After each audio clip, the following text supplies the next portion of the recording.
Dela writes, my MVVs, welcome. They said that night the Ooni of Ife had already retired from the palace activities, but the cry, from Ebony's quarters would not stop. Since Friday night, she had been tormented without rest. She claimed she could not sleep, and every time she closed her eyes, she would see Ogüñyãya. Even during the day, she would feel cold air brushing past her ears, hear heavy breathing behind her, and sometimes see shadows moving in the corners of her room. Now, when she made mention of the fact that she would hear heavy breathing behind her, Kabiyesi knew that, yes, maybe, just maybe, because a lot of people had thought that it was in her imagination. But when she heard that she would hear heavy breathing behind her, as if the person is deliberately breathing near her so she would hear. And when she mentioned that before the Council of Elders, they knew that, yes, something is happening. Ogüñyãya is tormenting her, because this is Ogüñyãya modus operandi. Honestly, that is how Ogüñyãya operates. She said her body would suddenly become stiff, as if something was holding her down. The fear had built to the point that her voice was shaking, her eyes swollen from lack of sleep, and she had been moving around the palace with restless energy, until unable to sit and to do anything. She has become incapable of even caring for their boy so much. Elders, the family had come, they moved her from the palace of the Ooni of Ife to their own personal apartment, and now moved her back to the palace of the Ooni of Ife. Nothing changed. The family's, Ebony's family is so worried about the fact that something could go wrong. They beg Kabiyesi that if not for anything, for the sake of their son needs a mother to stay alive and take care of them. I think that right now, real humility has entered Ebony, because the family was the one who was, giving her that ginger. We are here. Nothing is going to happen. We can do this. We can do that. Yes. Right now, they have seen that, look, Kabiyesi is just not using the powers vested on him. The reason is because he is a good man. The reason is because he is a kind king. The reason is because he is a modern king. The reason is because he understands the, temperament of women. So Kabiyesi is this person that will give a woman a very long rope. Kabiyesi will not just come after you like that. That is the kind of king that Kabiyesi is. But right now, as we are hearing what is going on, Ebony, humility has finally shown up. Ebony has come to see that, you see this Kabiyesi, you just don't play around with him. There are so many tools that he can use to bring you down. They say by Sunday night, she was completely broken. Now, Ebony was completely broken. Some of the other wives whispered that maybe this was punishment she deserved. Others kept their distance, fearing that even, being close to her might attract the same spirit. Ebony herself was desperate. She had been telling anyone who would listen that she was not ready to buy and leave her children. She said she has confessed all that was necessary. She had tried to beg for forgiveness, yet Ogüñyãya was still after her. She wondered aloud of the Ooni of Ife himself, if Ooni of Ife was allowing this to happen just to push her out of the palace. Even the family, they are saying maybe Ogüñyãya, because Ogüñyãya works with the words that come from the Ooni of Ife. It's imperative for you to understand that Ogüñyãya is that deity that was made for the Ooni of Ife. Any Ooni of Ife can control Ogüñyãya as he pleases. And he works only by the words of the Ooni of Ife's mouth, no other person. Ogüñyãya is solely, upon, as in works with the command, or by the command of the Ooni of Ife. Now, the thing is that Ogüñyãya is so powerful that when an Ooni is very, very, very sick, they must bind Ogüñyãya. Now, why do they bind Ogüñyãya?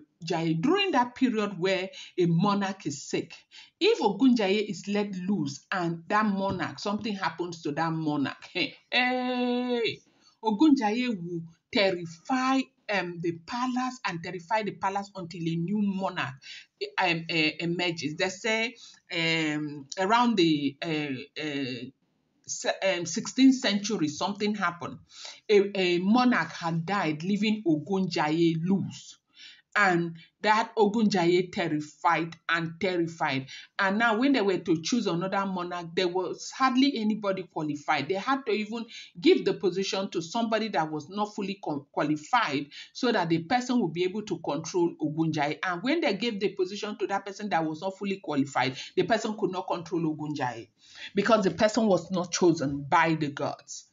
Now, this is how powerful it is. So right now, Ebony and family, they are thinking, maybe, just maybe, Kabiyesi did this just to get Ebony out. You know, the target has been Ebony, Ife, and Gospel. These are the women that are alleged to have worried the palace so much and, stressed the living daylight out of the palace. And these are the women that Kabiyesi wants to remove immunity from. So a lot of people are now saying that maybe, just maybe, Kabiyesi allowed this to happen so that the women will run by themselves, as they will run out of the palace by themselves. They said around midnight, when most of the palace had gone silent, Ebony, shaking and barefoot, sent a message through one of the guards that she needed to see Kabiyesi immediately. At first, the guard hesitated. Protocol demanded that the king should not be disturbed at that hour without a serious reason. But when the Ooni of Ife heard her condition had worsened and that she had collapsed briefly from exhaustion earlier, he gave the order to bring her. When she arrived, she knelt before him trembling, unable to stop herself from crying. She kept saying, Kabiyesi, I cannot survive till morning like this.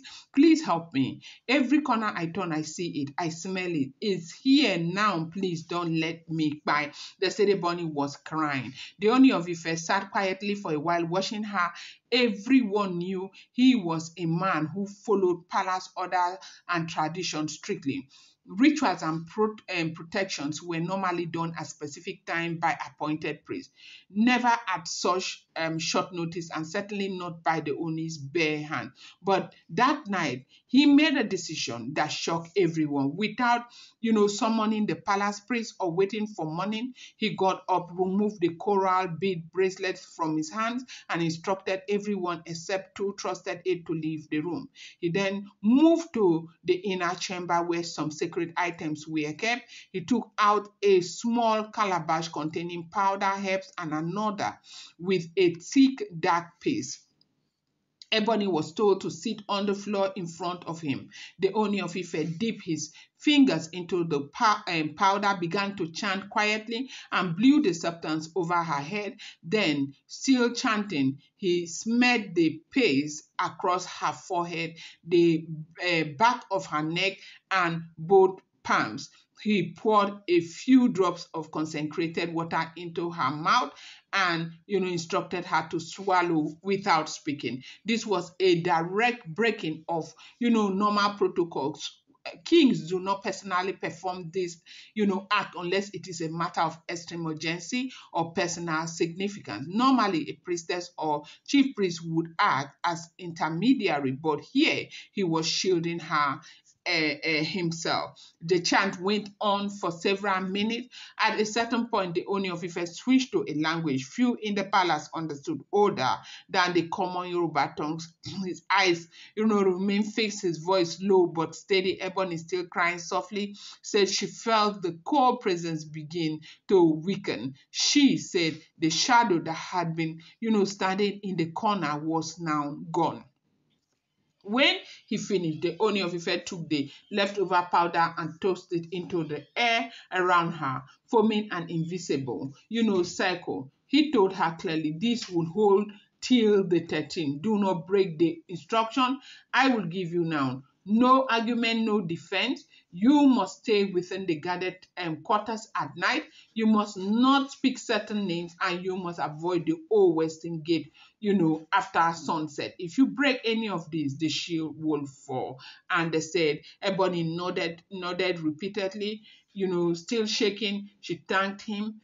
Still unsure why he was going out of his way to do this for her, but a lot of people say that Kabiyesi did that for their son after, the family of Ebony spoke to her to him, begging him that no matter what happens, Ebony shares the child with him and that child deserves a mother. I'm going to bring you more updates. Do not forget that these are all alleged, rumored, unverified information making the rounds on social media and should not be seen as fact.